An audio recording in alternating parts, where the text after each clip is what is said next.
ঘোড়ার গল্প।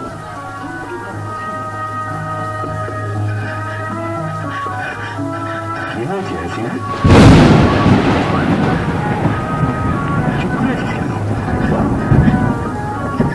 ভাইয়া, এক বিত্তমিস জাদুকরের ভেলকিতে ভুলে আব্বাজান তার সঙ্গে আমার শাদীর ব্যবস্থা করেছিল, কিন্তু আমি কিছুতেই এই জাদুকরকে শাদী করবো না।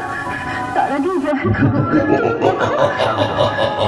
শান্ত হ সিনা, আমি দেখছি কি করা যায়।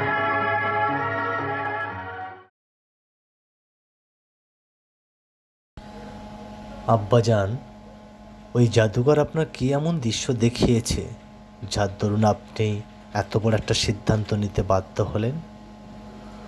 অপরূপ একটা ঘোড়া, কাঠের ঘোড়া, যে ঘোড়া কিনা তার নিজের ইচ্ছায় আকাশের দিকে উড়ে যায়।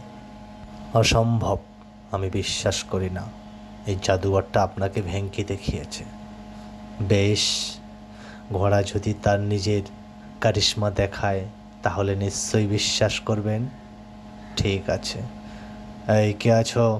আমার আমার কালো ঘোড়াটাকে এদিকে নিয়ে এসো। কী হলো, আনতে দেরি হচ্ছে কেন?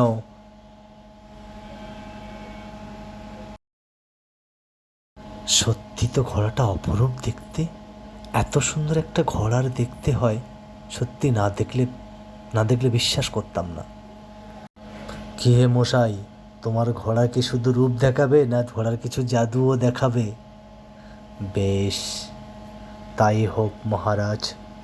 এই ঘোড়ার যে রূপ ও তার সাথে তার যে জাদু, দুটোই আমি আপনাকে দেখাচ্ছি। মহারাজ, আপনি ঘোড়ার পিঠে উঠে পড়ুন, আর ঘোড়ার ডান দিকের কানের দ্বারে দেখুন একটা বোতাম আছে, ওটাকে চিপে ধরুন। ধরলে আপনি উঠতে থাকবেন। হে হে হে, কি হচ্ছে? এ তো দেখছি সত্যি আকাশের দিকে উড়ে যাচ্ছে। কি হচ্ছে এটা?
এ আমি কোথায় আসলাম?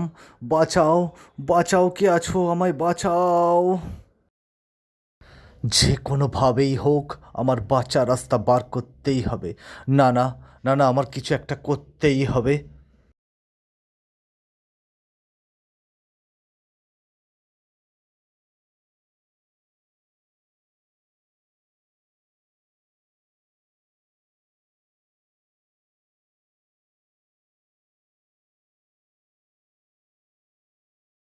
আমাকে বাঁচাও খোদা, আমাকে বাঁচাও।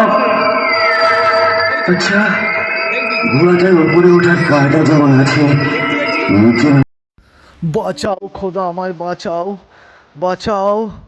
দাঁড়াও, আমাকে দেখতেই হবে। নিচে নামার নিশ্চয়ই কোনো কৌশল আছে। এই তো, এই তো, এই তো আমি নিচে নামছি। এই তো, ডান দিকে যে আরেকটা বোতাম ছিল সেটা আমি দেখা পাইনি। চলো, খোদা আমার বাঁচান।